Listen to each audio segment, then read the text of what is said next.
여러분, 주님께서 여러분들에게 물으실 때 무엇이라고 대답하시겠습니까? 내가 내게 무엇을 해주기를 원하느냐? 오늘 이 바디메오는 눈을 떠서 보기를 원합니다. 이렇게 이야기를 했습니다. 여러분들은 주님 이 말씀처럼 눈을 뜨기를 원하십니까? 나는 눈을 뜨고 있는데 무슨 또 눈을 뜰 필요가 있느냐? 나는 시각장애인이 아닌데 우리가 이렇게 생각할 수가 있습니다. 근데 제자들은 보면은 지금 눈을 제대로 못 뜨고 있죠. 우리가 정말 제자들처럼 그렇게 영적인 잠에 들지 않고 깨어서 눈을 뜨기를 원하면서 주님 앞에 나아가고 있습니까? 우리가 또 눈을 뜨기를 원한다면 어느 정도로 눈을 뜨기를 원합니까? 현실적으로 우리의 삶에 안 보이는 것들이 많습니다. 내 삶에 앞이 캄캄한 것도 많고 또 어떤 길을 가야 될지도 잘 모르겠고 오늘 주보 앞면에 실은 글처럼 정말 내 머리로는 정말 길이 보이지 않고 그래서 도대체 어떻게 해야 될지 모르는 것 그런 게 바로 우리의 눈이 어두운 것이죠. 그래서 우리가 또한 그렇게 눈이 어두울 때에 그러면 나는 어떻게 하느냐? 눈을 뜨려고 하느냐? 눈을 뜨기를 주님께 구하면서 그렇게 기도하느냐? 우리가 이 두 가지 질문을 우리 자신에게 던져볼 필요가 있습니다. 내가 진짜 보고 있느냐? 내가 보지 못하는데라면은 나는 정말 주님 눈을 뜨기를 원합니다. 보기를 원합니다. 이렇게 기도하고 있느냐? 그런데 또 한 가지 우리가 우리 자신에게 질문해 봐야 될 것은 나는 이미 눈을 뜨고 있다고 생각하느냐?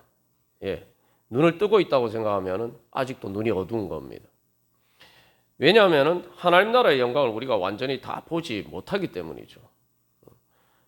그래서 우리가 계속 회개하면서 주님 앞에 나아간다는 것은 아직도 내가 보지 못하는 부분이 많기 때문에 계속 주님 앞에서 내 눈을 떠서 새롭게 보기를 원하는 겁니다. 꼭 부정적인 의미에서 못 본다는 것이 아니라 이 발전하는 과정에 있어서 영적인 성장 과정에 있어서 내가 예전에 못 보던 것을 깨달아 알고 그러면 나이가 그만큼 새로워지고 그만큼 하나님 나라의 능력으로 성령의 능력으로 충만하게 되는 거죠.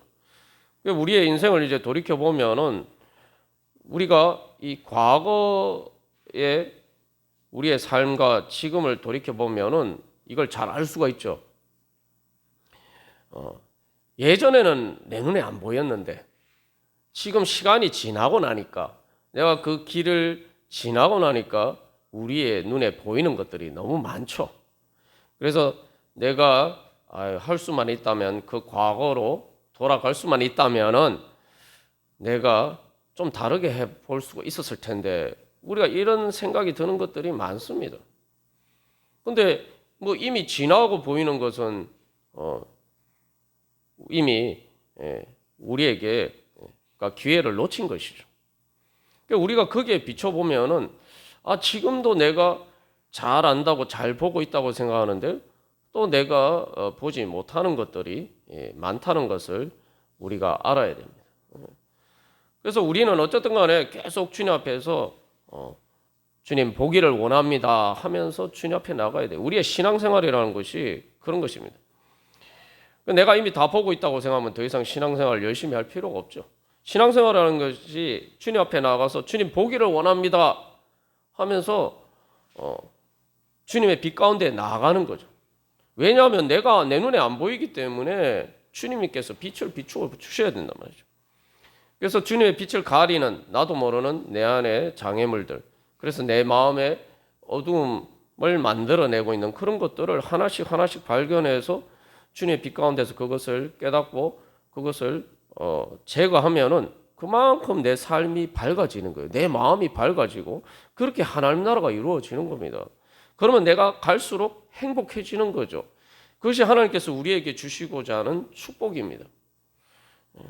그런데 우리가 이 보는 문제에 있어서 하나님의 빛 가운데서 내가 보는 문제를 가지고 우리가 주님 앞에 그 필요성을 깨달아 알고 구하지 못할 때가 많습니다. 왜 그러냐면은 이게 우리가 이제 당연히 보지 못하는 게 당연하다라고 생각하기 때문이에요. 자기 세계 안에 갇혀서 그냥 이 세계가 다라고 생각하고 살아가는 거죠. 오늘 이 바디메오도 마찬가지입니다. 바디메오도 지금까지 시각장애인으로 살았어요. 그래서 자기의 운명이라는 거 원래 이렇게 앞을 못 보는 것이 그냥 운명이라고 생각하고 살 수도 있잖아요. 근데 바디메오는 그것이 다라고 생각하지 않고 예수님을 향해서 부르짖고 보기를 원합니다. 이렇게 간절히 예수님을 찾은 것이죠.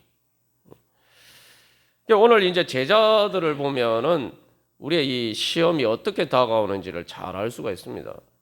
그래서 시험이라는 건 한마디로 말하면 유혹이에요, 유혹. 다시 말하면 유혹이라는 게 뭡니까? 거짓으로 속이는 거예요. 한마디로 말하면 또 사기치는 겁니다.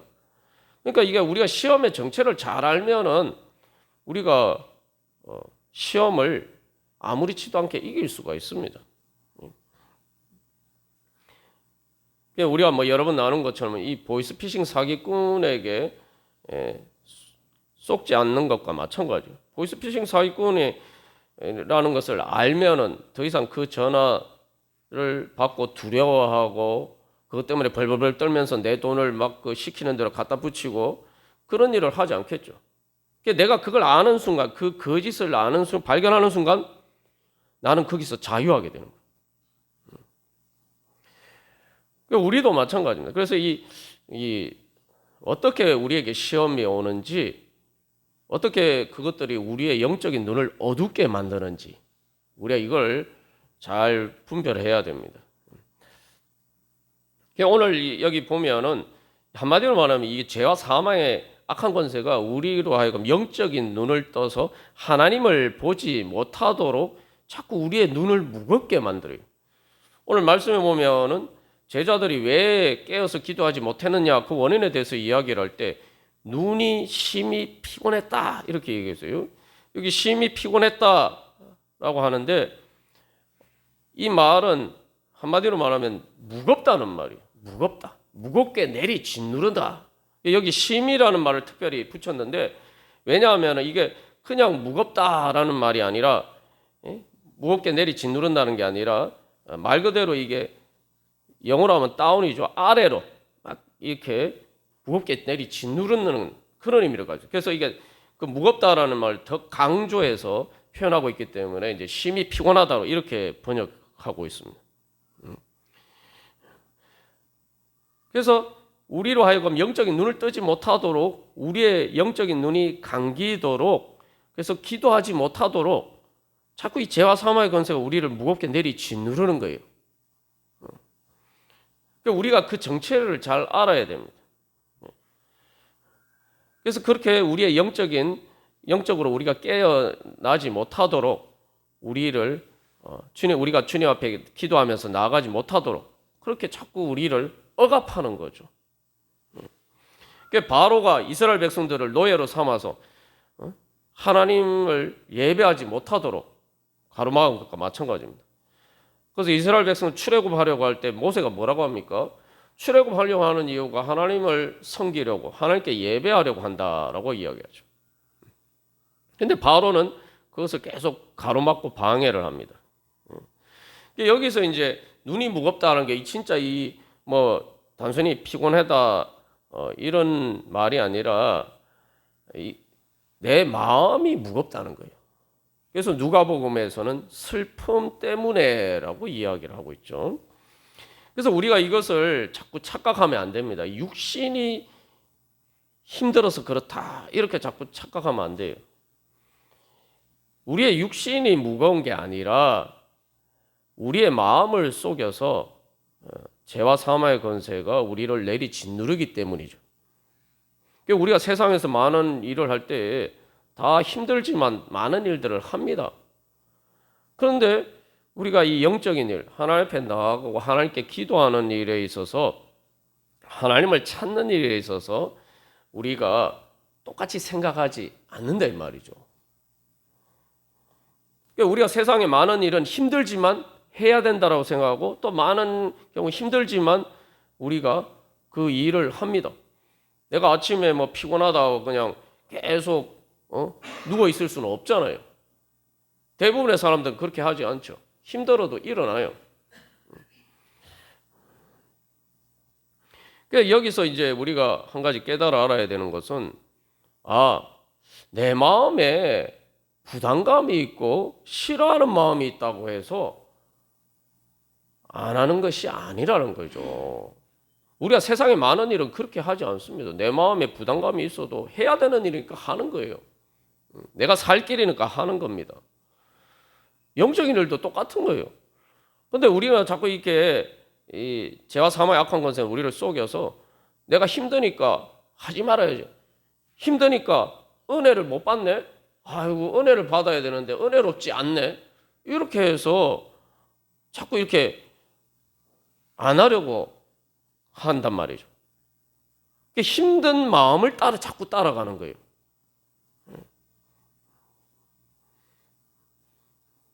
그건 결국은 하나님 앞에 나아가지 못하는 죄와 사망의 악한 권세에 속는 것에서 넘어가는 거죠.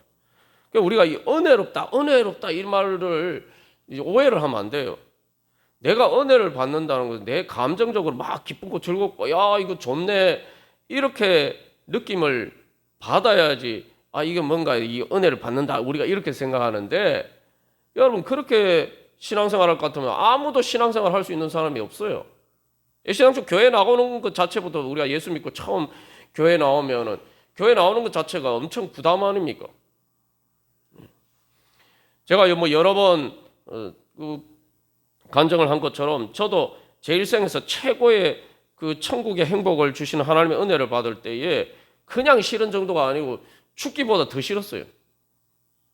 죽기보다 더 싫었는데 나중에 생각해보면 도대체 그때 주님 앞에 내가 기도하러 나가지 않았다면 그 은혜를 못 받았을 텐데, 도대체 왜 좋은 일을 하나님이 은혜 주시는 은혜를 받으려고 하는데 왜 죽기보다 더 싫었을까 생각해보니까, 그게 내 안에서 하나님의 은혜를 받지 못하게 만드는 죄와 사망의 악한 권세가 나를 내리 짓누르는 거였구나.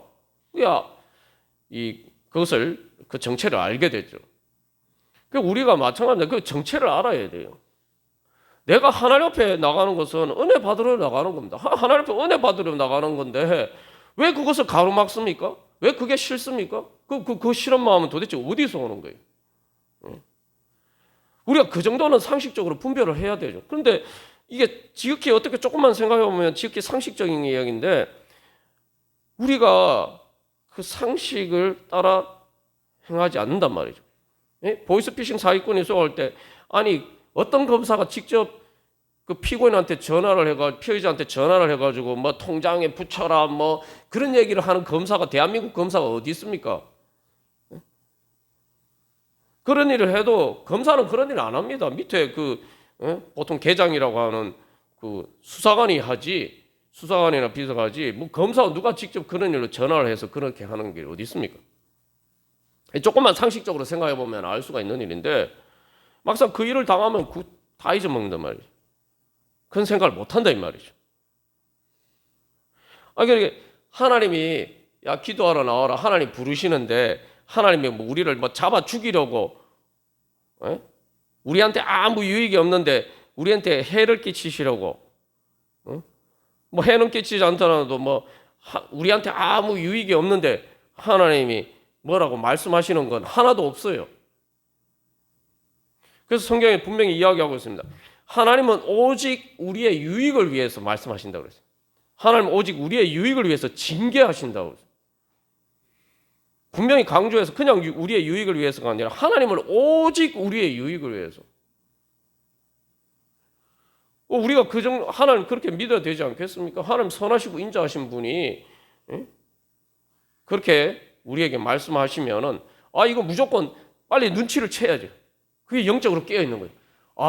하나님 나한테 복 주시려고, 하나님 나한테 은혜 주시려고, 하나님 지금 나한테 말씀하시는 거라 아멘 감사합니다 하고 순종하고 따라야죠. 근데 뭐 솔직히 제 자신도 그렇지 못할 때가 많았어요. 하나님 말씀하시는데 왜 하나님 나한테 날 이렇게 괴롭히시나? 하나님 제발 좀 날 좀 내버려 두셨으면 좋겠다. 뭐 이런 생각할 때가 많았습니다. 근데 뭐 한 번만 그런 게 아니고 계속 새로운 어떤 문제에 부딪히면은 계속 그런 생각이 들어요. 이게 우리가 여기서 이제 깨달아는 거 그런 생각이 들 수는 있습니다. 당연히 내가 하기 힘드니까. 근데 그런 생각이 들 때마다 빨리 눈치를 채야 돼요. 아, 이거 내 안에 하나님의 은혜를 받지 못하도록 가로막는 죄와 사망의 악한 권세가 지금 나를 방해하고 있구나. 그 정체를 알면 되는 거예요. 그러니까 시험을 당하는 게 문제가 아닙니다. 예수님도 시험을 당하셨죠. 그래서 예수님과 제자들이 거기에 다른 거죠. 그래서 예수님은 심히 고민하여 죽게 됐어요. 아이고 하나님이 날 사랑하고 기뻐하신다면서 왜 나한테 이런 일이 있나? 그럴 때 예수님 어떻게 하십니까? 하나님을 믿고 하나님 앞에 더 간절하게 기도하시면서 나아가셨죠. 그래서 시험을 당할 때에 이게 정체가 보이스피싱 사기꾼 같은 죄와 사망의 악한 권세가 나를 유혹하는 것이구나. 깨달아 알고 물리치면 되는 거예요. 그걸 내가 알면은 우리가 오히려 더 적극적으로 주님 앞에 나아갈 수가 있겠죠.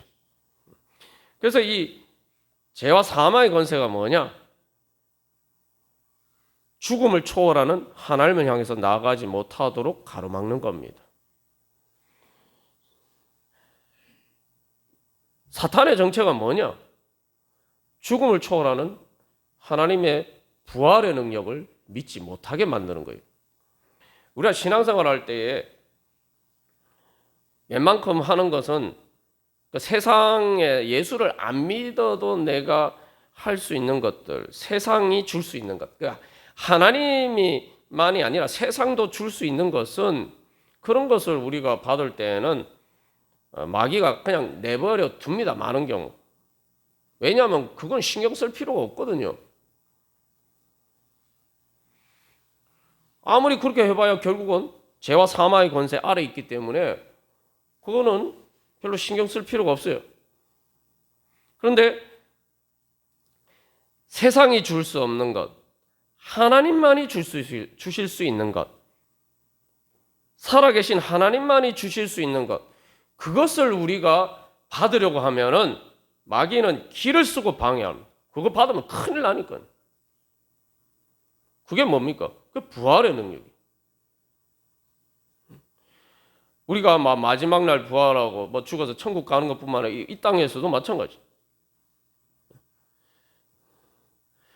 하나님께서 나를 새롭게 창조해 주셔서 내가 지금 앞이 캄캄하고 안 보이지 않지만 나를 완전히 말 그대로 눈을 뜬 것처럼 새로운 새 창조의 역사를 일으켜 주시는 것. 그건 마귀가 할 수 없는 일이에요.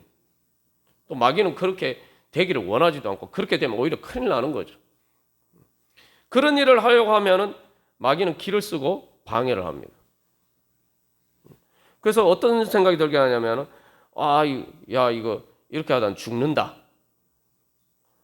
이상하게 막 무거워요. 막 몸이 그냥 무거운 정도가 아니에요. 저도 경험하면 이게 말 그대로 막 죽기보다 더 힘들어요. 그게 바로 사망의 권세예요.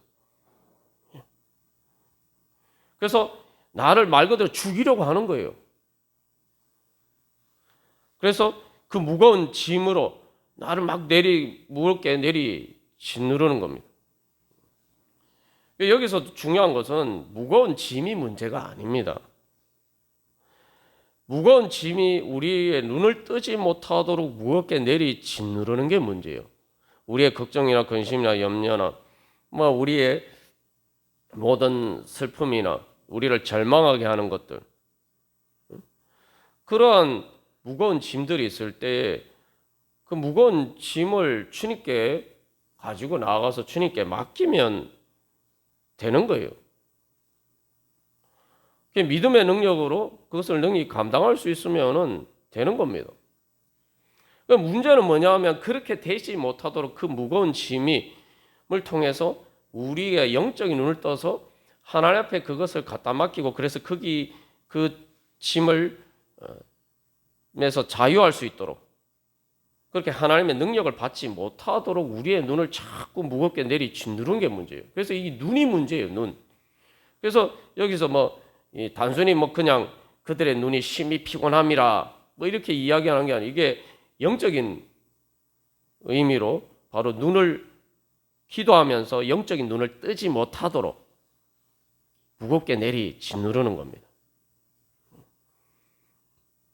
그래서 주님의 능력을 보지 못하게 만들고 그래서 주님의 능력을 통해서 힘입어서 내가 그 문제를 극복하지 못하도록 만드는 거예요. 여기서 문제는 내 무능력이 문제가 아니에요. 우리는 원래 다 무능력하고 부족하고 연약합니다. 문제는 그것을 채워주시는 우리의 부족함을 채워주시고 우리의 연약함을 채워주셔서 우리를 하나님의 능력으로 강건하게 해주시고 부활의 능력으로 내가 넘어져도 일어나게 만들어주시는 그 하나님을 구하고 찾지 못하게 만드는 거예요. 그게 죄와 사망의 권세가 하는 일이에요. 그래야지 그 죄와 사망의 권세가 나를 지배할 수 있기 때문이죠. 그래서 깨어있지 못하게 만드는 겁니다. 그래서 여러분 이게 그래서 자꾸 피곤해서 이제 잔다. 육신이 피곤하니까 자는 거야 상관이 없죠. 근데 이 기도의 문제에 있어서 영적인 잠이 왜 오는지 우리가 생각해 봐야 돼요. 내가 왜 영적으로 깨어있지 못하느냐. 여러분 어두우면 어떻게 됩니까? 어두우면은 우리의 몸에서 그 멜라토닌이 분비가 되어서 그 호르몬의 작용에 의해서 이 잠이 옵니다. 그러니까 어두우면은 잠이 와요. 그러니까 지금 영적으로도 마찬가지입니다. 이 육신의 감각에 보기에 뭐가 잘 보이지 않는단 말이죠. 그 어두우니까 잠이 오는 거예요. 영적인 잠이 오는 거예요. 내 육신의 눈에 내 마음의 눈에 뭔가 보이지 않으니까 잠이 오는 거예요. 그러니까 어두우니까 그냥 이제 자야 될 때야. 활동을 멈추고 이제 자야 되는 때야. 자꾸 이런 식으로 유혹을 한다 이 말이죠. 그게 어두움의 유혹이에요. 그러니까 이제 네가 어두우니까 네가 할 수 있는 일은 없어. 이제 어두우니까 그냥 너는 아무것도 하지 말고 그냥 자버려. 자버리는 게 뭡니까? 죽은 것처럼 그냥 아무것도 하지 마. 너는 어차피 할 수 없잖아. 하려고 해도 너 할 수 없잖아. 어두워서 너 지금 아무것도 할 수 없잖아. 그러니까 아무것도 하지 말고 그냥 가만히 있어. 그냥 자. 이런 식으로 어두움이 유혹을 하면서 동시에 협박하는 거죠. 그러니까 우리가 막 절망에 사로잡히면 막 이런 그도 우울감에 사로잡히면 바로 이런 증상을 겪게 되죠.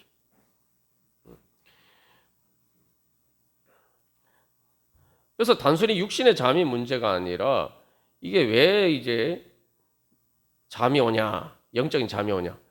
내 능력으로 할 수 있는 게 아무것도 없는데 내가 할 수 있는 게 아무것도 없는데 그럼 아무것도 하지 말아야지. 그런데 중요한 거는 육신의 능력으로 할 수 있는 것이 아무것도 없으니까 영적인 일도 하지 말라. 이렇게 속이는 거예요. 우리가 이제 보면은 내가 힘들고 어렵고 또 내 삶에 문제가 있는데 무슨 문제라고 당장 큰 문제가 아니라 만성적인 문제도 있죠. 이건 내가 어떻게 할 수 없다 하고 그냥 그런 거지 하고 이렇게 체념하고 살아가는 일들이 그런 문제들이 많습니다.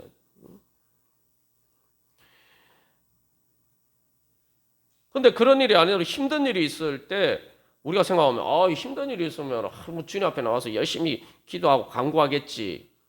여러분 근데 우리가 실제로 교회에서 보면은 힘든 일이 있을 때 열심히 기도하는 사람 거의 없습니다. 힘든 일이 있으니까 주님 앞에 나와서 다 열심히 기도하는 사람. 만약 혹시 여러분들이 그런 경험이 있다면 여러분들은 하나님께 감사하셔야 돼요. 많은 경우에 힘든 일이 있는데도 힘든 일이 있으면은 오히려 더 하나님과 멀어져요. 마치 늪에 빠지는 것처럼 점점 빠져들어가요. 아니 내가 못하는데 뭘 할 수 있느냐? 그게 선악과죠. 내가 하나님과 같은 존재인데 내가 못하면 하나님도 못하는 거지. 내 육신이 못하고 내 마음이 못하면 내 영이 할 수 있겠어?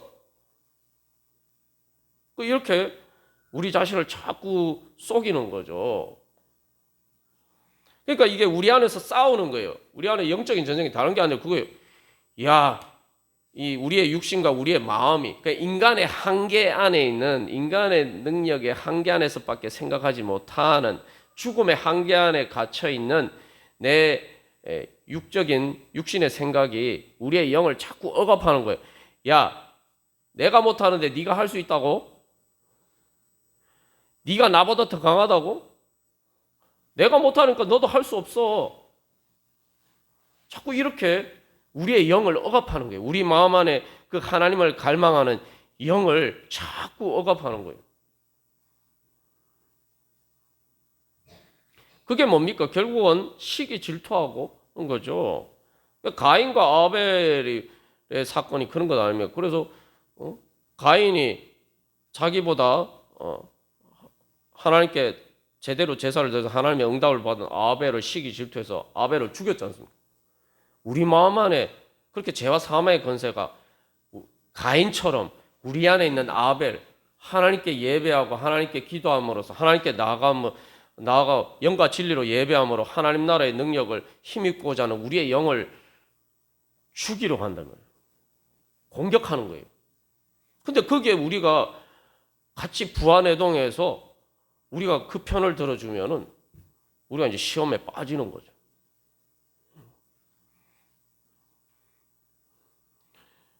우리가 항상 결단을 생각해야 돼요. 잘 분별하고 내가 내 안에 있는 가인의 손을 들어줄 것이냐, 아벨의 손을 들어줄 것이냐.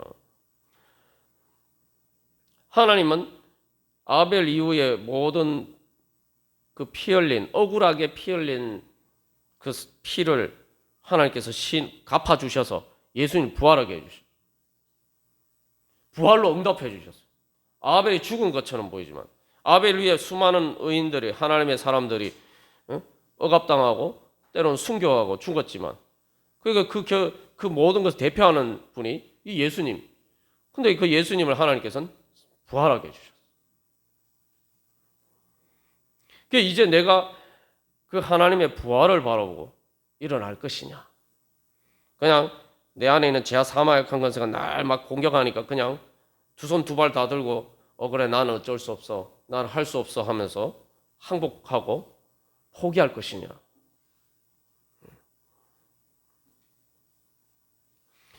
그래서 이 죄와 사망의 악한 권세가 우리로 하여금 자꾸 이렇게 시험에 들게 만드는 것은 영의 감각이 기능을 발휘하지 못하게 만드는 거예요. 영의 감각이 기능을 발휘하면 큰일 나거든요. 왜냐하면 여러분 우리가 나눈 것처럼 어두움은 실체가 없는 겁니다. 어둠은 현상은 있지만 실체가 없어요. 물리적으로, 과학적으로 이 어둠이라는 건 실체가 없어요. 어둠은 그냥 비치지 않는 겁니다. 빛은 실체가 있습니다. 빛은 광자라고 해서 실제로 입자가 있어요. 에너지도 있고. 그러나 어둠은 빛이 없는 거예요. 빛이 비치면은 빛과 어둠이 싸우는 게 아니고 게임의 상대가 안 돼요. 그냥 빛이 비치면 어둠은 물러갈 수밖에 없어요. 그러니까 죄와 사망의 악한 어둠의 권세가 해야 될 일은 뭡니까? 어떻게든 우리로 하여금 눈을 떠서 주님의 빛 가운데 나아가지 못하도록 만드는 거예요.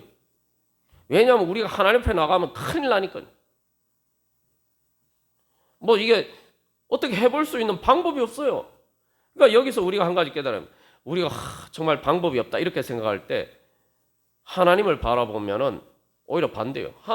내가 주님 앞에 나가면은 내가 방법이 없다고 생각하게 만드는 그 죄와 사망의 악한 권세가 나를 이길 수 있는 방법이 없어요. 반대예요. 우리가 생각하는 거. 그러니까 이제 우리가 이제 밤이 되면 잠이 온다 이렇게 얘기했는데, 이 영적으로 어두우면은 막 그래서 이 죄와 사망 악한 권세가 하나님의 빛을 딱 가려서 어두움을 이렇게 만들잖아요. 그러면은 우리가 아무리 눈을 떠도 어두우니까 아무것도 안 보이잖아요. 그러니까 안 보이니까 야, 이제 너는 눈 감고 그냥 자버려, 이렇게 이야기하는 거죠. 그러나 하나님의 영광의 빛은 온 세상에 충만합니다. 진짜 장애물은 다른 게 장애물이 아니라 내가 눈을 감고 있는 것이 장애물이에요. 내가 눈을 뜨면 하나님의 영광의 빛은 온 세상에 충만합니다. 욥이 폭풍 가운데서 하나님을 만났다고 하는데, 하나님이 안 계신 것 같은 그 고난의 폭풍 한가운데도 하나님의 영광은 충만하고, 그래서 욥이 폭풍 가운데서 하나님을 만났다는 것은 하나님, 자기가 그렇게 힘들고 정말 목숨만 겨우 생명줄만 부지하고 있는데 죄와 사망 악한 권세가 완전히 자기를 지배한 것처럼 보이는데, 거기서 눈을 뜨고 보니까 하나님의 사랑에, 자기를 사랑하시는 하나님의 사랑의 영광이 온 세상에 충만한 거예요. 그래서 그 폭풍 가운데서 하나님을 만난 것이죠. 여기 이제 바디메오 사건을 보면은 바디메오가 어떻게 합니까? 바디메오가 예수님을 막 부르면서 눈을 뜨기를 소망하면서 예수님을 막 불렀는데, 사람들이 어떻게 하죠? 마가복음 10장 48절에서 많은 사람이 꾸짖어서 잠잠해라. 야, 조용히 해. 너 조용히 해.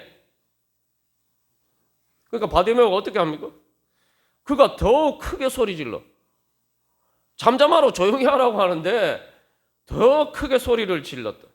여기 이제 원문상으로 이 미완용이기 때문에 이게 뭐냐면은 더 막 반복적으로 계속 더 막 한 번 소리 지르는 거 많은 거, 예수님이 오실 때까지, 예수님 응답해 주실 때까지 더 소리 질렀다. 더 크게 소리 질렀다 이 말이죠. 여기 많은 사람이 그래서 꾸짖었다. 여기 중요한 건 많은 사람이 꾸짖었다. 한두 사람이 아니고 많은 사람이 꾸짖었다. 누가복음에는 앞서가는 자들이라고 이야기하고 있는데, 이게 뭐냐면은 많은 사람이 꾸짖었다는 거는 이 세상적인 거예요. 세상 상식적으로 야, 그거 안 돼. 이런 식으로 자꾸 우리를 꾸짖는 거죠. 야, 너 기도해도 안 돼. 뭐 기도한다고 별 수 있는 줄 알아? 조용히 해. 기도하지 말고 입 다물고 조용히 해. 그러니까 우리를 이렇게 꾸짖는 거예요. 근데 이 꾸짖는단 말이, 예수님이 그 십자가를 지시고 고난당하시고 죽으신 다음에 사흘 만에 부활할 걸 순환 예고를 하셨을 때, 정확하게 하면 순환과 부활 예고죠. 예수님 분명히 사흘 만에 부활하실 거다 말씀하셨어요. 근데 베드로가 어떻게 합니까? 우리가 예전에 말씀 통해서 살펴본 것처럼 베드로가 예수님을 꾸짖어서 예수님 안 됩니다. 꾸짖었다 그랬어요. 그 똑같은 단어가 쓰였어요. 그러니까 예수님 뭐라고 얘기합니까? 사탄아, 내 뒤로 물러가라. 여러분, 주님의 부활의 능력을 믿고 하나님 나라의 부활의 능력을 믿고 주님께 부르짖는 것을 찌 못하도록 가로막는 것이 바로 사탄입니다. 그게 사탄의 정체예요. 부활의 능력을 믿지 못하도록 만드는 게 사탄의 정체예요. 내가 이 땅에 살면서도 하나님의 나라의 능력이 임해서 내 마음과 삶 가운데 하나님 나라가 이루어지는 것을 가로막는 그러한 것들이 바로 죄와 사망의 악한 거죠. 그게 계속 우리의 꾸짖어요. 야, 원래 그런 거지. 그냥 너 그렇게 살아. 뭐 이제 와서 새삼스럽게 뭐 다르게 살아보려고 그렇게.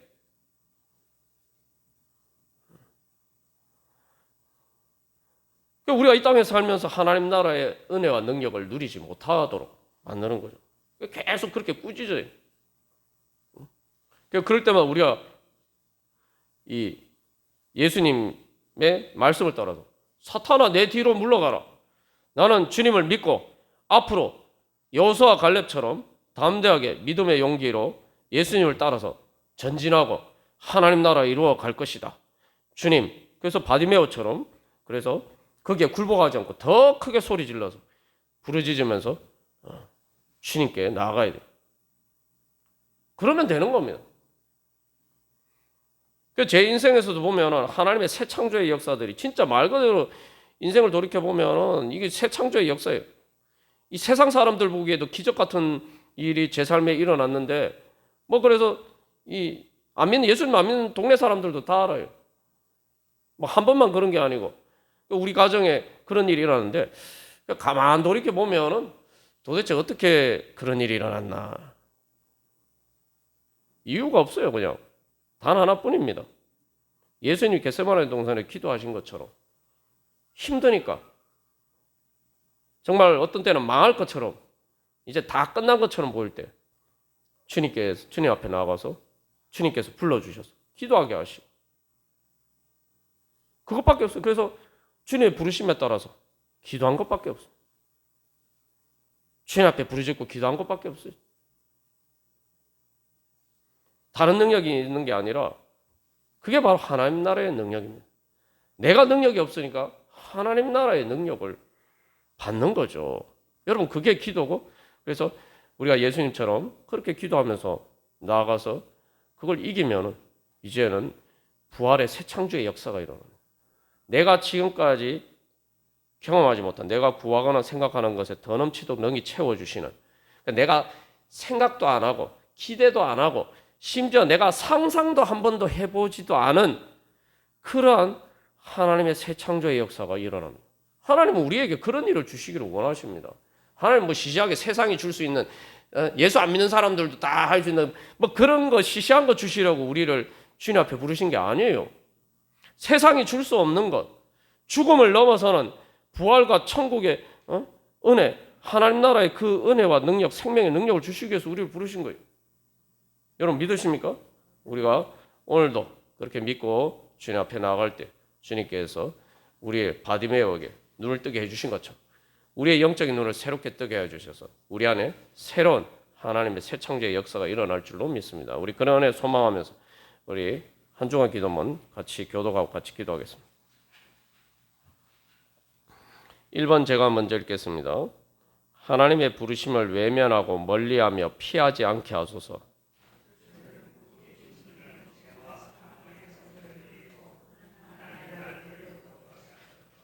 무거운 짐을 주님께 다 맡기고 내려놓게 하소서.